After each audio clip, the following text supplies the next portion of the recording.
I had a vision of love, and it was all that you've given to me.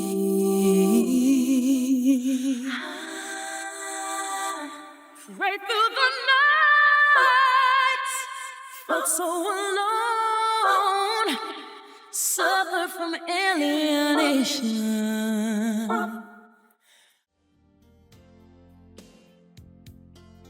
The name Mariah Carey means a host of different things to different people. To most, she's the reigning queen of Christmas. To many, she's the definitive singer-songwriter. And to a few, she's the comeback queen thanks to her 2005 magnum opus, The Emancipation of Mimi. There was a time, however, when at best, Mariah was merely the youngest wild-haired daughter of an Irish-descendant opera singer, Patricia, and Afro-Venezuelan engineer, Alfred Roy Carey. The two got married in 1960, before interracial marriage had been legalized. While Mariah was at the tender age of 3, Patricia and Alfred divorced, ending a marriage that caused Patricia's family to disown her and the Careys' family dog's poisoning. After a childhood of unbrushed, unkempt hair, constant moving around, and her mother changing men like she presumably changed her drawers, on one occasion being pimped out by her sister Allison, in 1986, she made a deal with the studio owner in Long Island, New York. She'd record demos for him if he let her record her own demos to be shopped around to record labels. The following year, she graduated high school, moved out her mama's house, and began singing backup for Brenda K star part-time.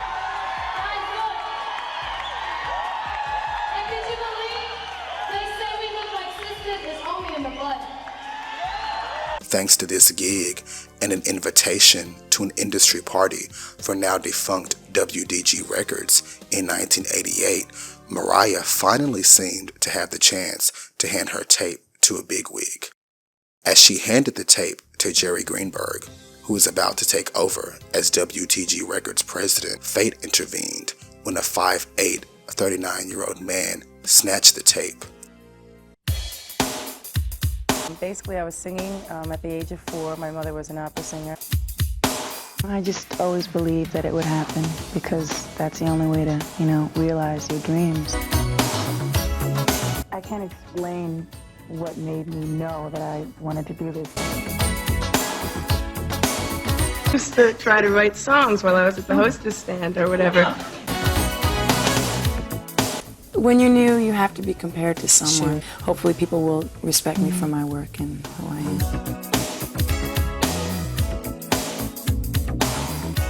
Later that chilled night, that man, Tommy Mottola, recently appointed head of CBS, had his driver pop a U-turn back to the party for WDG Records after listening to Mariah's demo. Although she departed the function, by the following Monday, he left a message on her answering machine.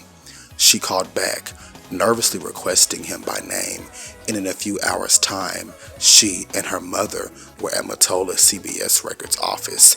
He wanted to sign her, but another label was interested, leading to a bidding war that came to a swift end as in December, Mariah Carey signed with Columbia Records.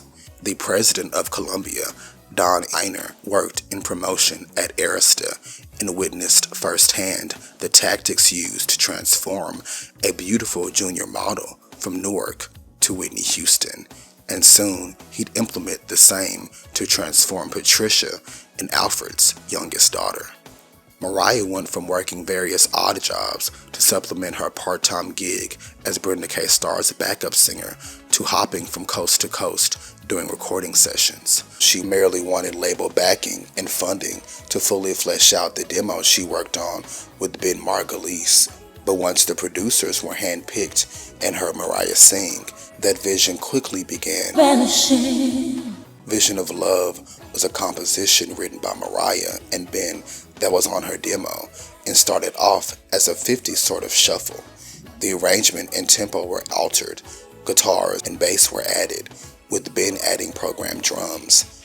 The song was produced by Rhett Lawrence and narrator Michael Walden. There's Got to Be a Way resulted from the first writing session between Mariah and Rick Wake. They produced 4 songs, this one being the only one that made the final track listing. I Don't Wanna Cry was born out of narrator Michael Walden's desire to craft a slower, more melodramatic song with influences from Chuck Jackson's I Don't Want to Cry. Mariah felt the song was incomplete and voiced this to Walden, who did not listen as he felt the song was done. Thus started an ever-lingering feeling of being controlled and ignored. Someday and Vanishing were both on the demo Mottola snatched from Mariah, with the former produced by Rick Wake and the latter being credited to none other than Mariah. All in Your Mind was another Ben and Mariah composition and was produced by Ben and Rick Wake. Alone in Love was yet another Ben and Mariah composition produced by Red Lawrence. You Need Me and Sent From Above were both co-written by Mariah and Lawrence, who produced both tracks. Prisoner was another Ben and Mariah composition and was produced by Rick Wake. The final track, which was added as the album was being pressed, Love Takes Time, was another Ben and Mariah composition and was produced by Walter Osinoff. While Mariah was busy composing and recording music, CBS was preparing to mount the biggest campaign to break an artist since Bruce Springsteen. Jane Burke, then director of marketing for CBS, later told the New York Times that we had numerous meetings about Mariah way in advance of the album's release. It was about carefully planting seeds in the industry and nurturing their development at every stage. It was very strategically planned. In early 1990, she made her first public performance at a CBS soiree in New York. Just a few weeks later, she performed at the National Association of Recording Merchandisers.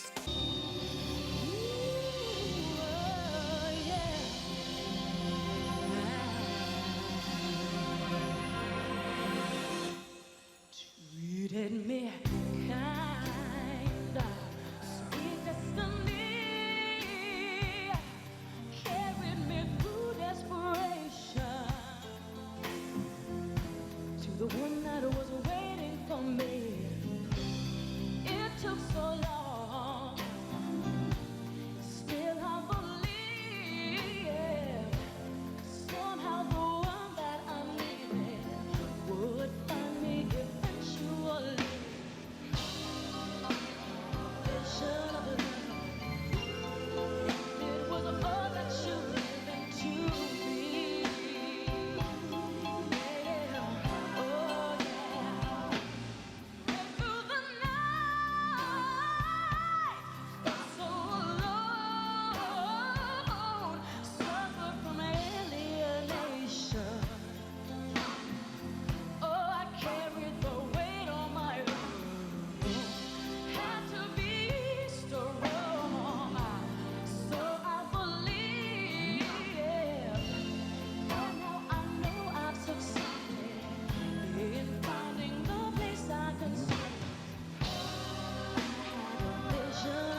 After that performance, she embarked on a 9-city tour. It was around this time that Love Takes Time, which Mariah and Ben wrote for her sophomore effort, was added to the track list.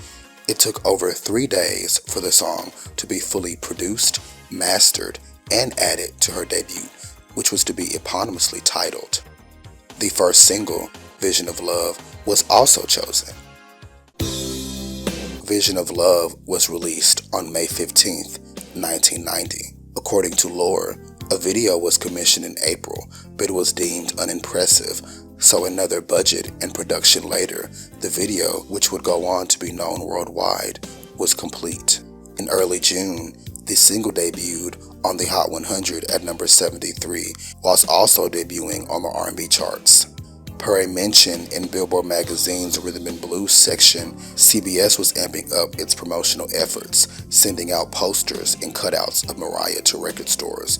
On June 1st, she made her national television debut on the Arsenio Hall show. And this young lady, very impressive young talent.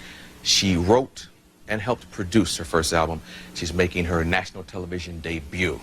Her single is called Vision of Love. This is Mariah Carey. Give it up.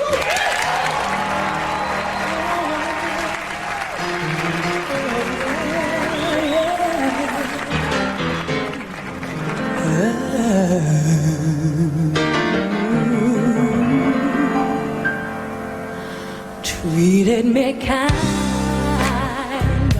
sweet destiny, carried me through desperation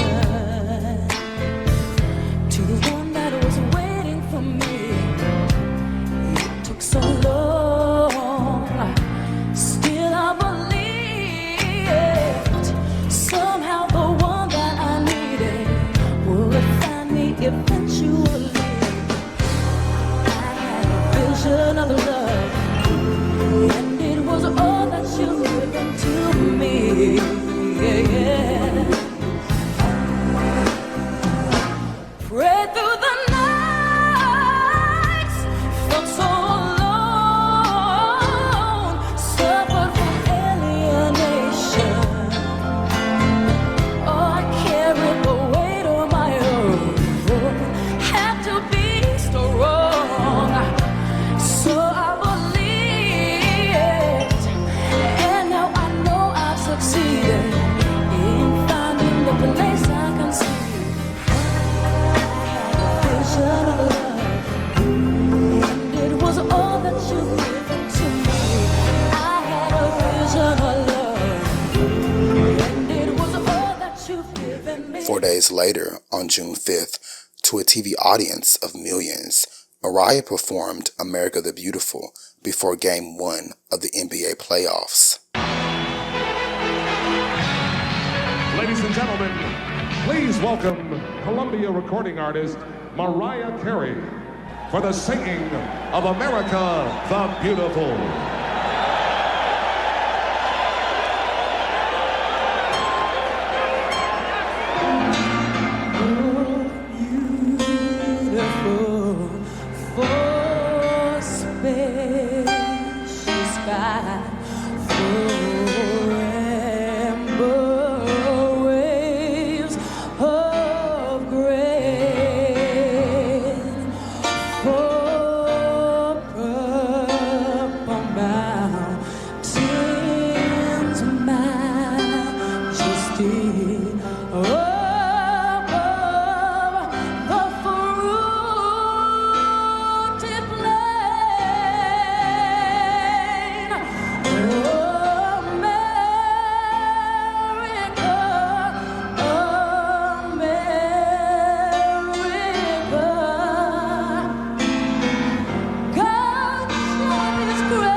U.S. now has a queen.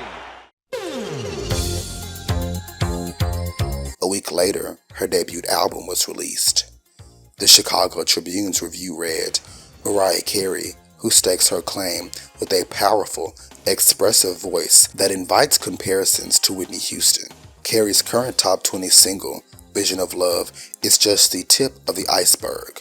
The rest of Mariah Carey is overflowing with sparkling tracks that also showcase her skills as a songwriter, arranger, and producer on everything from the dance-grooved Prisoner to the rock-inflected You Need Me. Best of all is the love lament Vanishing, an exhilarating flight into gospel in which Carey's voice takes off for the heavens with just a single acoustic piano to carry her.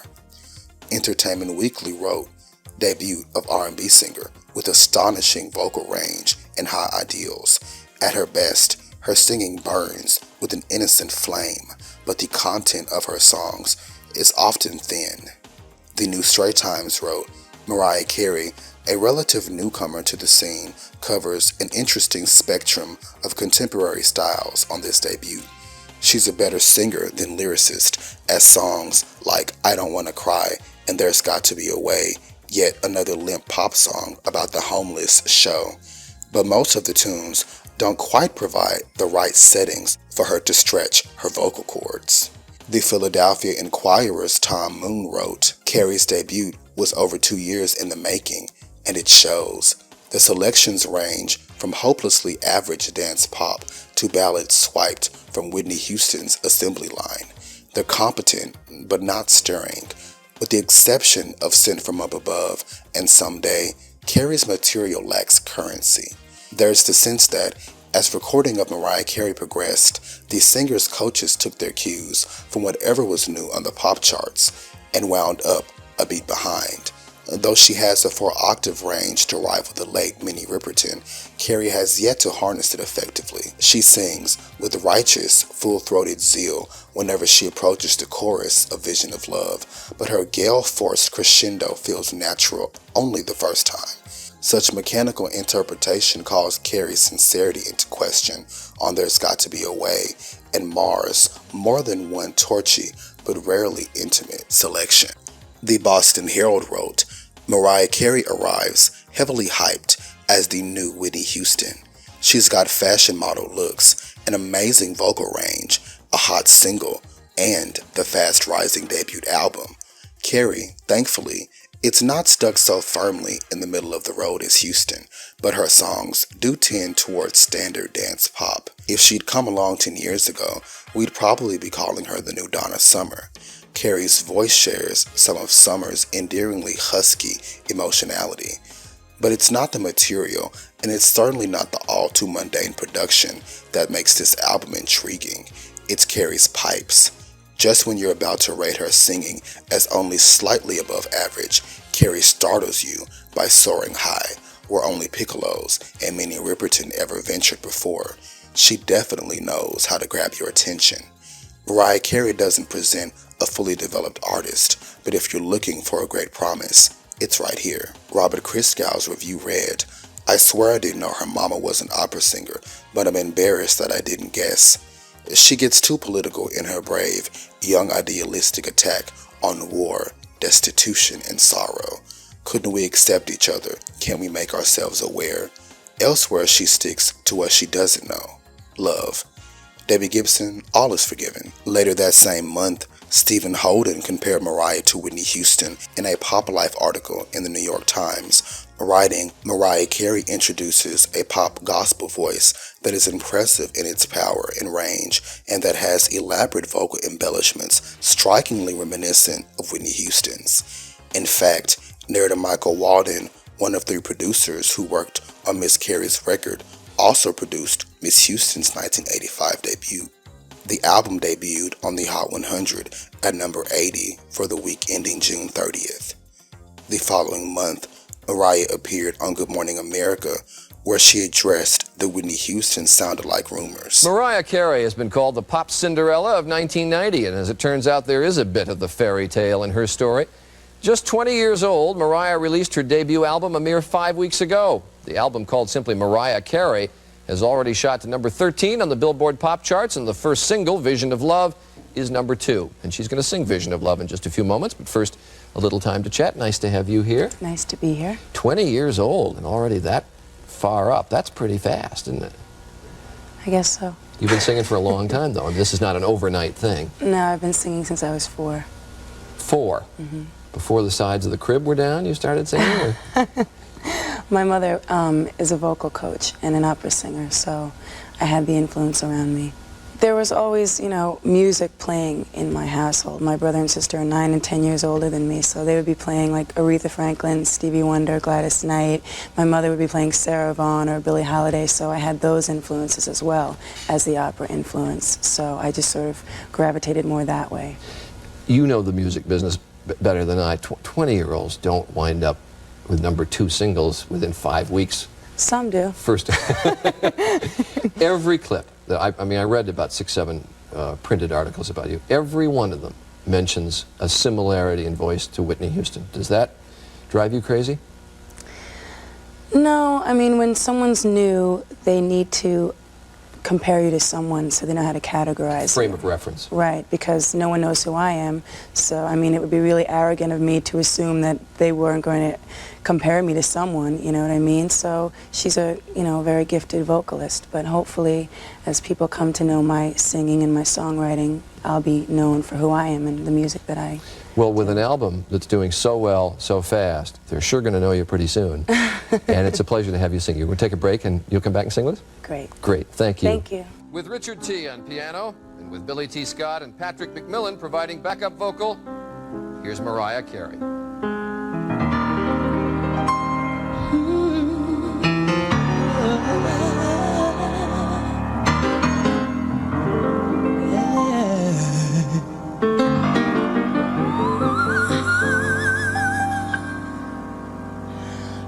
Treated me kind, sweet destiny carried me through desperation to the one that was waiting for me. It took so long, still I believe somehow the one that I needed would find me eventually. I had a vision of love, and it was all that you've given to me.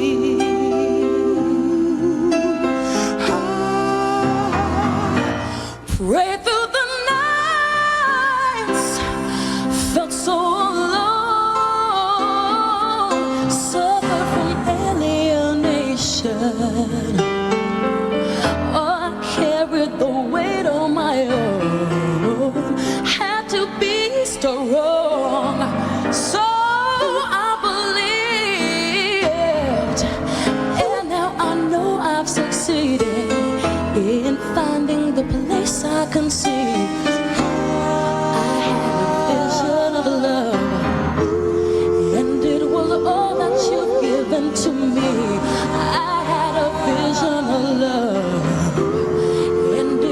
all that you've given me. July also saw Vision of Love creeping towards the top 10 until the first week of August, where it hit number 1 on both the pop and the R&B charts.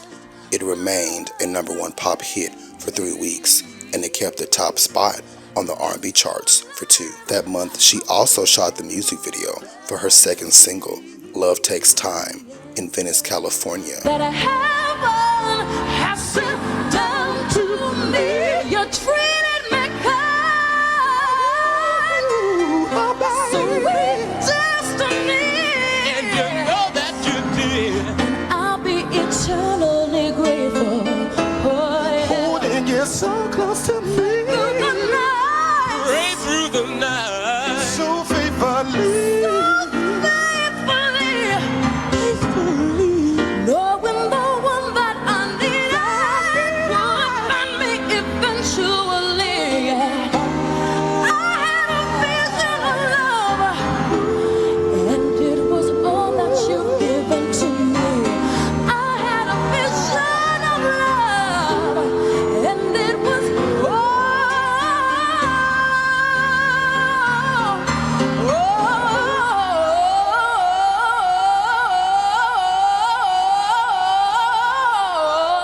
about you turned out to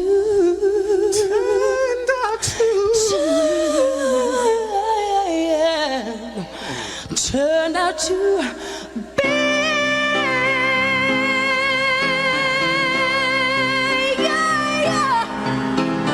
Ooh, yeah.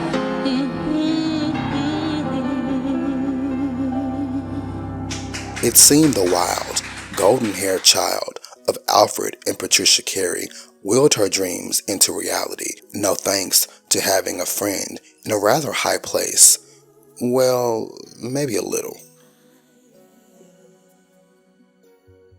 In August, she appeared on the Australian show Countdown.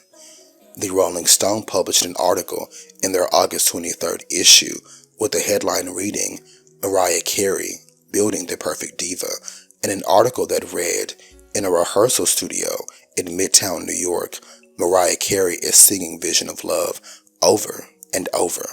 Her left hand is moving at her side. She experiments with the harmonies, improvising a new arrangement with the pianist and two backup singers. In contrast to the lush production that dominates Carey's debut album, the trio provide a spare accompaniment, leaving plenty of room for her mighty voice to explore the shape of the melody. Why, she's asked during a break, didn't she record the song this way? It wasn't my choice to do so much production, she answers quickly and goes back to work. If Carey had less control over her debut than she wanted, it's because of Columbia Records' immense expectations for her career. The label followed the June release of her album with a promotional blitz equal to the push given Bruce Springsteen in 1975. We don't look at her as a dance pop artist, says label president Don Iiner. We look at her as a franchise. Only a month after the album's release, the expectations appear to be justified. Mariah Carey is the fastest breaking LP this year, climbing in just 4 weeks to number 15 on Billboard's Pop Albums chart, while Vision of Love has moved to number 5 on the singles chart. And how did Carey, who describes herself as strong-willed, feel about having her music so carefully monitored by Columbia? I wasn't open to recording with a superstar producer, she says. She was also wary when asked to collaborate on additional songs with her producers. I'm sure she wants to do a lot more on her next album and make it more stank, Mottola says. She deserves it, says Iiner. She has a great feeling of what's right and what's wrong. Asked to evaluate what's right or wrong with her first album, Carey answers diplomatically, I wasn't used to working that way, she says. I think it worked out okay in the end, but as she returns to her rehearsal, far from her label supervision, Carey continues to rearrange her hit single the way she hears it. Entertainment Weekly published Spotlight on Mariah Carey and an article that read, Mariah Carey isn't afraid to make noise. As Vision of Love, the very first single from Mariah Carey, her very first album, climbs toward the top of the charts, she finds herself sitting on a leather couch in her management's Manhattan office, answering questions about her river deep, mountain high voice. I'm an alto with the 5-octave range, and then there's my whisper register. Pulling a tumble of sepia ringlets off her forehead, she offers a demonstration. First, a rippling soulful ooh, then comes rolling effortlessly from her throat, alto. Then, after a quick breath, she goes for the stratosphere with a sound that nearly changes the barometric pressure in the room. In one brief swoop, she seems to squeal and roar at the same time. Whisper register. Another quick breath, and then Carey says huskily, I'm sorry, I'm really tired. I was on Good Morning America today. If she ever gets a chance to rest up, the windows of America are doomed. But when will that be? For the past few months, Carey's been busy making promotional appearances in such disparate places as Cleveland, Ohio, and Milan, Italy, for the guy who distributes the records, the guy who stands behind the counter, the guy who programs the radio station. Everybody but the guy who goes to concerts. To date, Carey has yet to sing for a paying audience of her own, and she may not do that until her next album.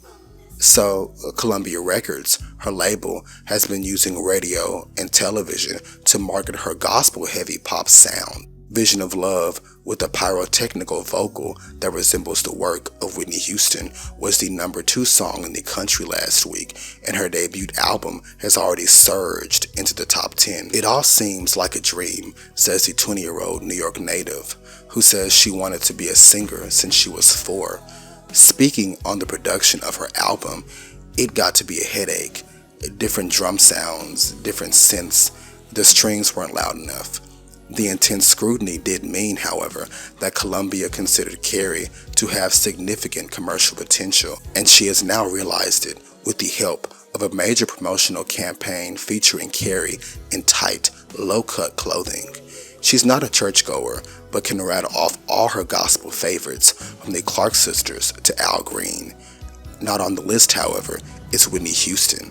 The similarity of their bombastic, highly decorated styles is due to the same influences, says Carey, who gets asked about the likeness all the time. Carey wishes her album had less of the showstopper quality that resembles Houston's work. I'd be happier if it were a little more raw, she says, and she would have preferred Columbia not to have emphasized her sex appeal. But Carey makes entirely clear, I'm very happy with what's happened.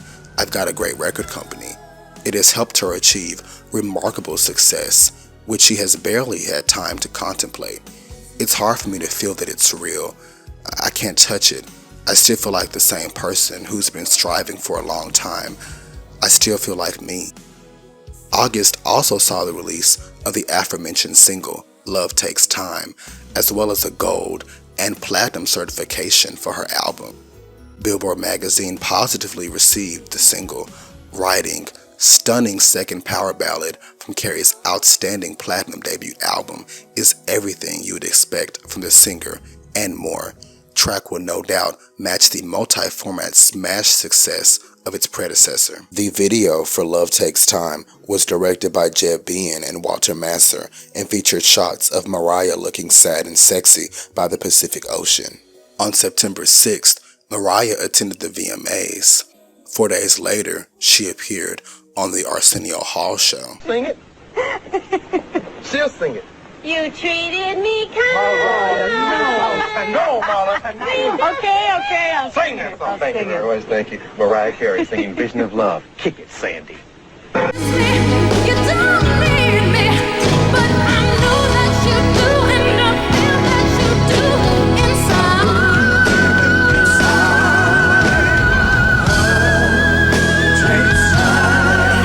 So here when you're hurting so much, could you see that I was so blind to let you go? I can't escape the pain inside because love takes time, and I don't wanna be there. I don't wanna be there alone.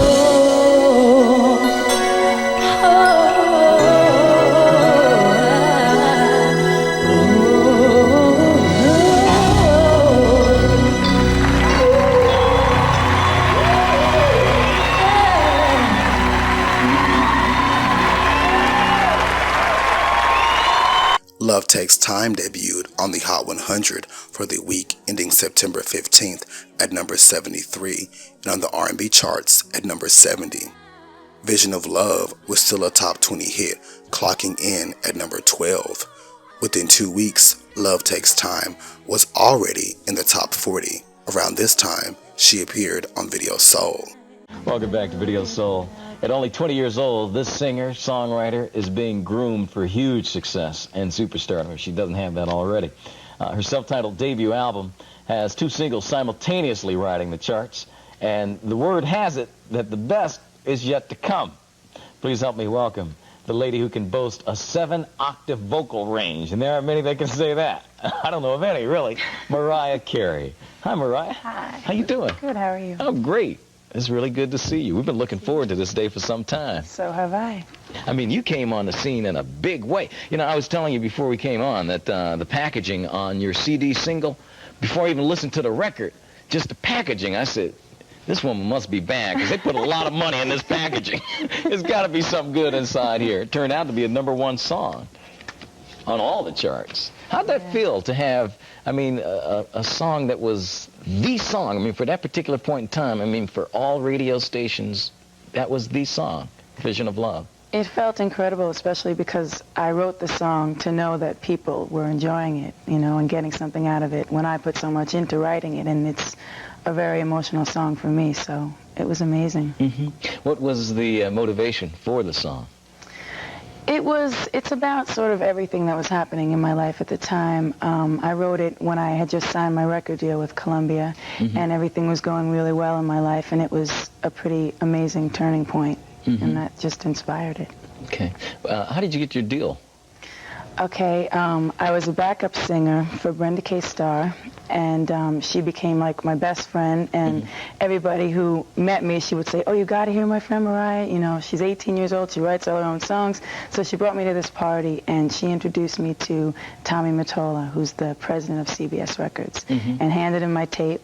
And I never expected him to listen to it, or I just expected him to like throw it aside, but he went out to the limo and he put it on his way home from the party, and he turned around and came back to find me because there was no phone number on the tape or nothing. So he just, he found me that Monday through her managers, and I had my deal. You're kidding. No, it was incredible. I mean, that's like a movie. I mean, if I'm sitting in a movie theater watching that, I'm going, yeah, right. Seriously, that's a dream at 18 years old. So it took, your album was released when you were 19, is that right? Yeah, no, 20. When you were 20. I recorded when I was 19. Okay. So how long did it take you to get together all the albums, or all the cuts for the album? Or were some of the songs that you played for him that night some of the things that made the album? There were 5 songs on the demo, and 4 of them ended up on the record. Really? So I had almost half the songs that I had written over that year when I was struggling and waitressing and singing sessions and backup singing and stuff. And then I just wrote the rest of it over the next 4 or 5 months, and we had the album. Wow. Yeah. So when you were struggling and waitressing, did you ever lose faith that things would happen for you? No, I just always believed that it would happen because that's the only way to, you know, realize your dreams. Understand you come from a musical family, that your mother is an opera singer, is that right? And a vocal coach. And a vocal, oh wow. So you had your coach right at home. So were you like pushed to that, or did you just naturally gravitate to singing? No, I naturally gravitated to singing. I mean, they had to tear me away from the radio every night, and I just always loved doing it. But now she was into opera, but obviously you're into something far different. How did that come about? I mean, how did you not follow in her footsteps to opera? Well, I have a brother and sister who are 9 and 10 years older than me, and we're always listening to Stevie Wonder or Aretha or Gladys Knight or, you know, some great soul singer, and that's just what I listened to, and that's what I loved, and that's the music that, you know, I gravitated towards. So do you consider yourself a soul singer? I'm a singer. If people feel that my music is soulful, then I guess so. Yeah, well, they do. You know, I got to ask you this, too, because you hear people ask all the time, is she black? Is she white? Is she, what, you know? My mother is Irish, and my father is Venezuelan and black. Oh, is that right? Okay. So I don't know what that makes me. I'm human. It makes you beautiful. And you are that. You are beautiful. Let's take a look at the video, the first one that really happened for, was #1 song in this country, Vision of Love, Mariah Carey. That one run you do it near the end is just ridiculous. I mean, it's like all the singers out there must listen to this and go, dang, she's too bad. Thank you. Mariah Carey's our guest. We'll be back to talk with her more in just a couple of minutes. We're back with more Video Soul. We're talking with Mariah Carey. You just get off and you hit those high notes, and I expect glass to start cracking. It's like, is it live or is it Memorex? Good Lord. You know, I mean, who was your inspiration? Well, I was inspired by a lot of great singers. Minnie Riperton with that register. She used to sing in that register. And when I was little, I used to listen to her records and try to hit those notes. So that's where that came from. You know, that's exactly why I asked you that question, because I thought it was Minnie. Yeah. And Aretha Franklin, of course. Gladys Knight, Shaka, all the great singers. You could probably hit that note on Ain't No Way. Aretha Franklin. Actually, that wasn't Aretha. That was her sister Carolyn that sung that. The background Yeah. part? Yeah, that's a great part. You do that note? I don't know, maybe.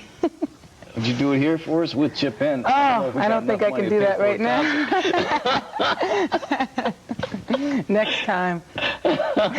You promise? I want to remember that now. Okay. So what's in the future for you? What do you want to do next? Well, right now I'm just writing new material, you know, and getting ready for my second album and stuff. And Already? yeah, I want to have a lot ready for when it comes down to recording and, you know, doing it. So. But that's a long ways off, isn't it? I mean, you're just on your second single. It's still climbing. I want to be prepared. I can tell. So you won't tour off of this album? I don't think so, no. I Why? didn't. Well, I don't know. I just want to I want to have the best show that I can, and probably if I wait till the second album, I'll have more material and stuff, and it'll just be better. Okay, well, that makes sense. But you know, are you anxious to do that, though? I mean, is it something that you look forward to doing, to getting out and touring? Yeah, I think it'll be great. Well, how do you find the patience, then, to say, I'll wait until the next album, which, I mean, that could be 2 years from now? Because I really want it to be right, and I want to have enough good material for my second album, and I want to put enough time into writing the songs as I put into the first album. So if I went on the road, it'd be like, I don't know when I'd have time to write and stuff. So. That shows a lot of maturity, and you know, that's one thing that everyone is pretty much amazed at 20 years old. I mean, just your whole image, your whole sound is so mature. Where does that maturity come from? I don't know. I grew up around adults all the time. My mother used to say I was 6 going on 36, so I don't know. I just always been grown up for my age. Yeah, you do. You seem so much older than your years. Yeah. I don't know. It's me. When you write, I mean, are there specific times that you write? Do you sit down to write? Do ideas come to you when you're riding a bus? Sometimes, you know, sometimes I just can't control it. Ideas come to me if I'm trying to sleep and I have to get up and go, you know, put it on a little tape recorder or something. But, you know, usually I'll be doing music with someone. I'll be singing a melody or playing some chords with someone, and then I'll take it home and listen to it and write the lyrics, and that's how I usually do it. So how many of the songs on this album are yours? I've co-written all of them. Oh, really? Would you have any interest in doing anyone else's songs?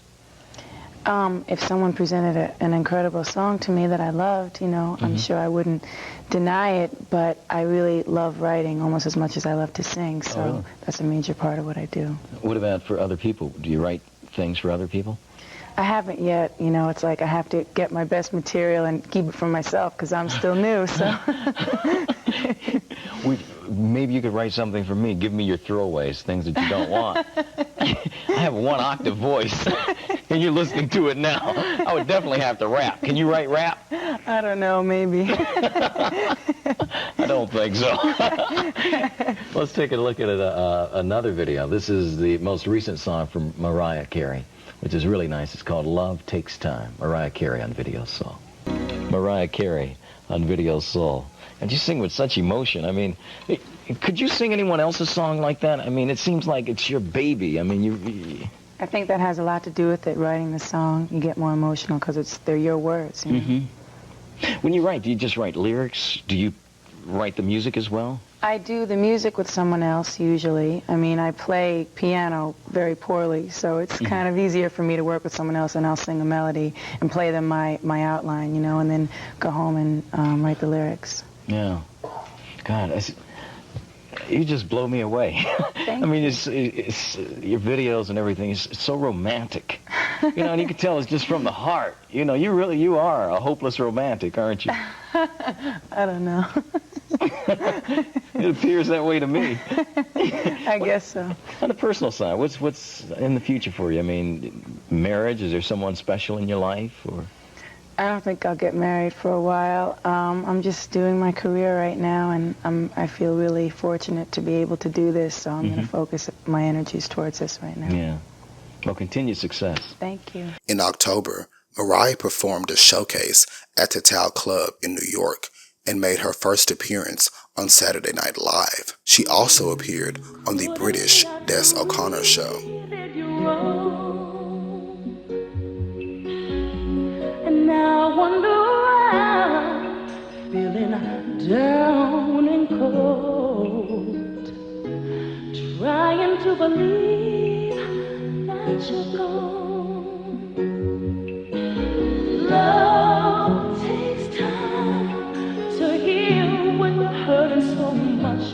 Couldn't see that I was blind to let you go. I can't escape the pain inside, 'cause love takes time. I don't wanna be here. I don't wanna be here alone.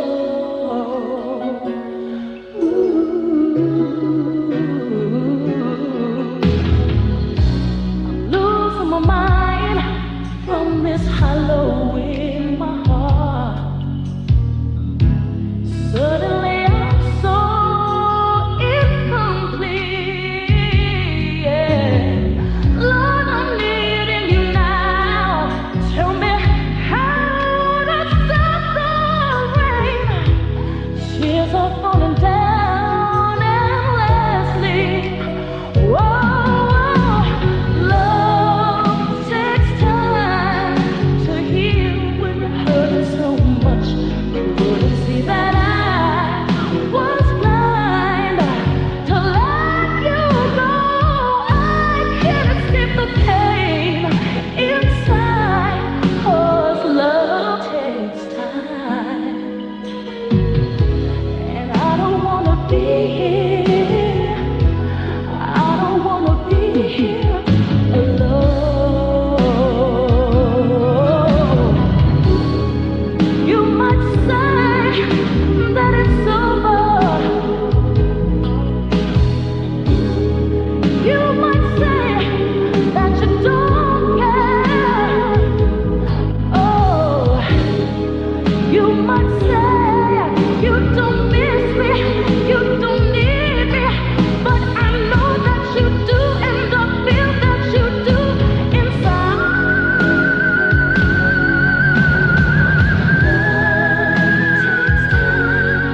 To heal when you're hurting so much. By November, Love Takes Time was the #1 song in the country. It also topped the R&B charts. The song stayed #1 on the pop charts for 3 weeks. She appeared on the Johnny Carson show that month. I know you and your partner write all your own music too, right? Right. Your partner, you're for just somebody, your friend, whoever you write with, yeah? You could call him my partner. Yeah? Well, that's great. And you were born in 1970. You know that Mustang in the parking lot? I've been driving that since '68. Which is weird. You do the whole day job thing? More like a night job. I used to waitress and hostess. Were you good at this? Did you like it? No, I wasn't very good. No. I used to get fired like every 2 weeks. Every 2 weeks? No, why would you get fired? What would you do? Not paying attention? Well, for one thing, I used to wear my Walkman, you know, and like listen my headphones and stuff. And I used to try to write songs while I was at the hostess stand or whatever. Waitress! Waitress! And like clockwork, late November saw the release of her third single, Someday.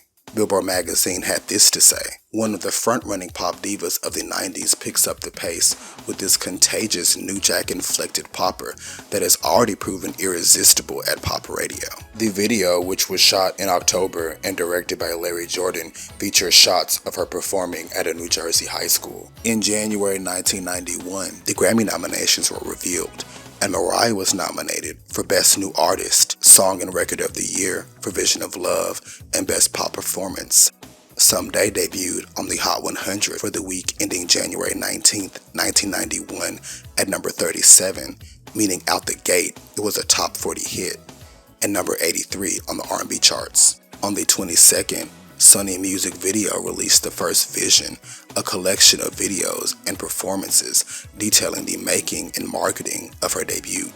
On the 28th, she appeared and performed at the American Music Awards, where she was nominated for Favorite Rock Pop Female Artist, Favorite Rock Pop New Artist, and Favorite Soul R&B Female Artist. Her mother taught her to sing at the age of 4, and for the next 16 years, she's just been getting better and better. Her sensational debut album put her high in all the music charts. Tonight, she's up for both Favorite New Artist and Favorite Female Vocalist. Here's what all the excitement is about. Mariah Carey.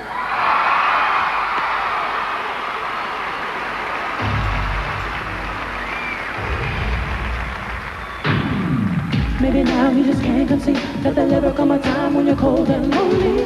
Baby, how could you ever believe that another could replace me, the one and only? But when you're down in your time of need and you're thinking how you might be coming back to earth, just think again, 'cause I won't need your love anymore.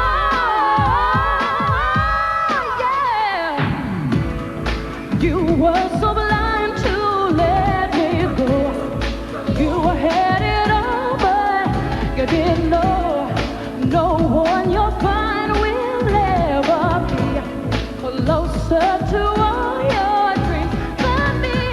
Believe me, the grass would be greener. You told yourself I just don't need her now, but I know you'll soon discover you're never satisfied with any other.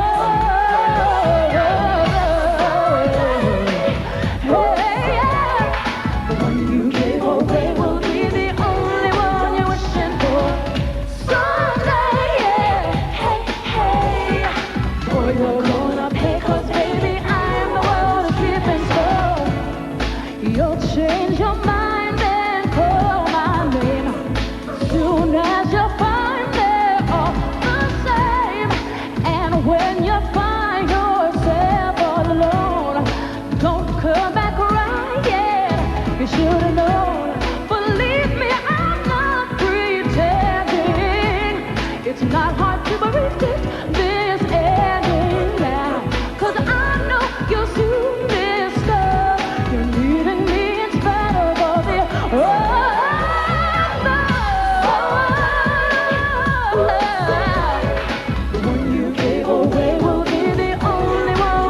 Unfortunately, that night Mariah did not take home any awards.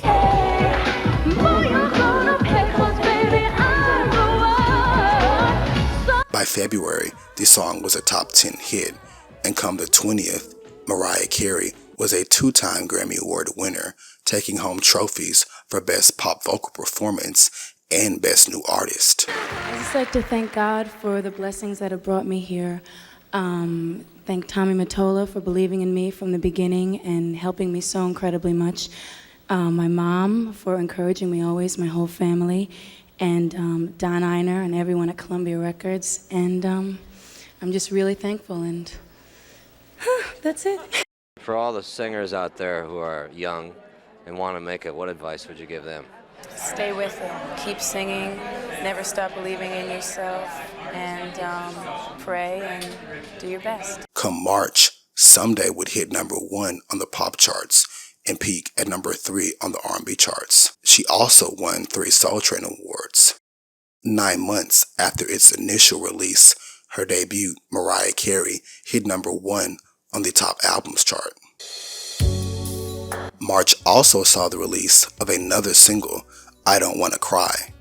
Billboard magazine's review read, after a brief flirtation with dance music, Carey returns to a more comfortable setting, a dramatic pop ballad. Narrator Michael Walden's grand production suits her acrobatic vocal style, should continue to excite fans at top 40 in AC levels.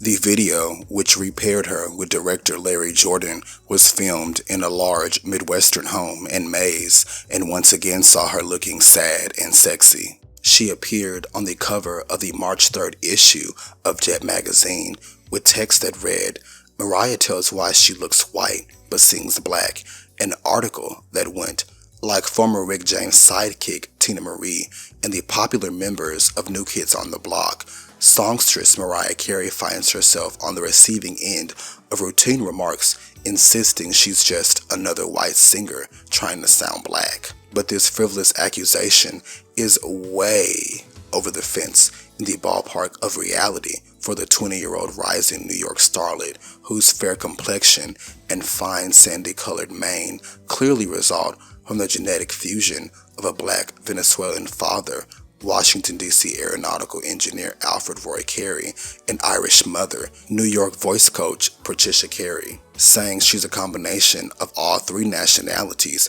during the March Ebony interview, Miss Carey asserted, I can't help the way I look because it's me. I don't try to look a certain way or sing a certain way. In fact, her soulful and mesmerizing musical style, much like that of pop star Whitney Houston, may very well have ensued from earfuls of traditional spirituals she absorbed during sporadic childhood visits to her black paternal grandmother's Baptist church. Even today, I get up and go to bed listening to gospel music, she told Ebony, naming Edwin Hawkins, Shirley Caesar, and the Clark Sisters as some of her favorite religious artists. The gospel-like purrs that emanate from her well-trained vocal cords may also be attributed to years of exposure to tunes hummed by late legendary divas Sarah Vaughan and Billie Holiday. To Miss Carey, her fans shouldn't care if she looks white and sounds black. The reality behind the deep-seated black-white issue is that many blacks resent ascending superstars who all their lives garnered the luxuries associated with being white, then reap the benefits of musical success by targeting their gospel-resembling sound toward black audiences once they hit the professional music scene. Miss Carey maintains that she is no such perpetrator, explaining that Vision of Love made it big without being a hip-hop, house, or rap tune. She said the song represents what's in her heart and what's taken place in her real life, which hasn't been all peaches and cream. It's been difficult for me moving around so much, having to grow up by myself, and I always felt kind of different from everyone else in my neighborhood. I was always a different person ethnically, and sometimes that can be a problem. She was featured in the March 1991 issue of Ebony magazine, as both Jet and Ebony were Johnson publications, where a longer write-up was published. "This is my love," she says emphatically. "I want to sing for the rest of my life." The single debuted on the pop charts for the week ending April 6th at number 50. In a little under 2 months' time, it was her 4th consecutive #1 pop hit, whilst also hitting #1 on the R&B charts. The final single from the album, There's Got to Be a Way, did not get a commercial release in the States, receiving one in the UK and some European countries. It saw moderate success. There is historical significance in the ascension of Mariah Carey.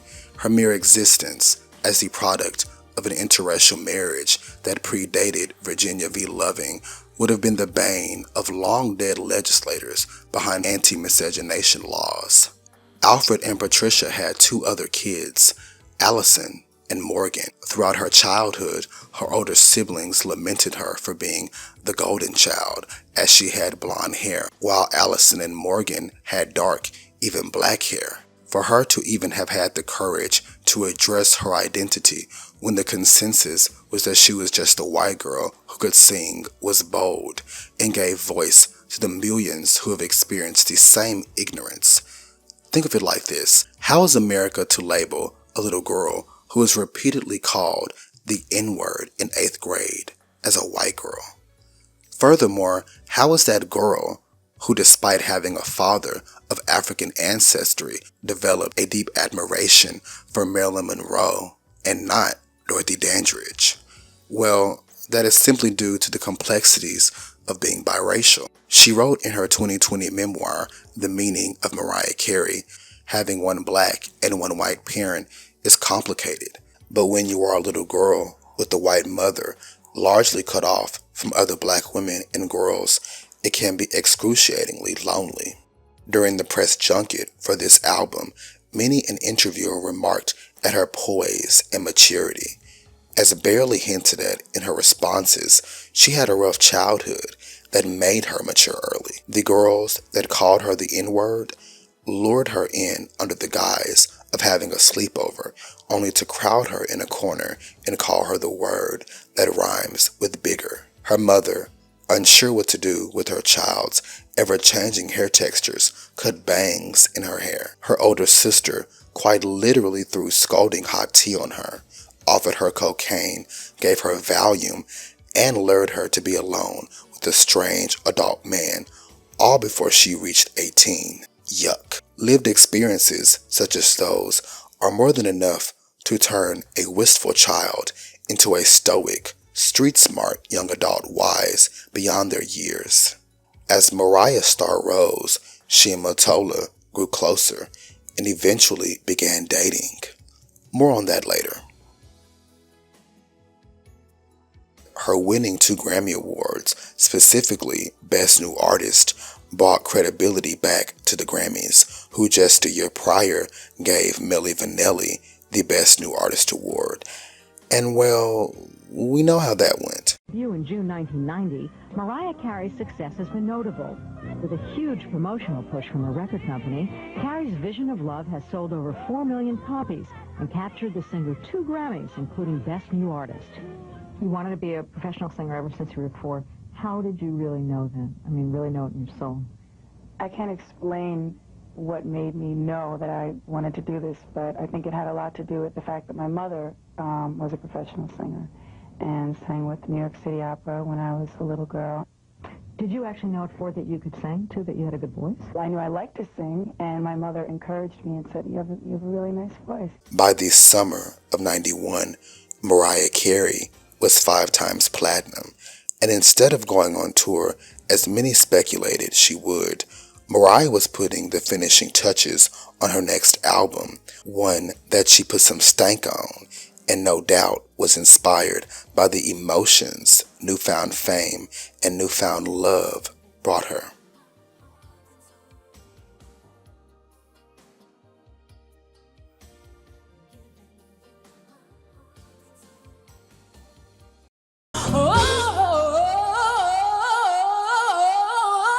Oh, that you turned out to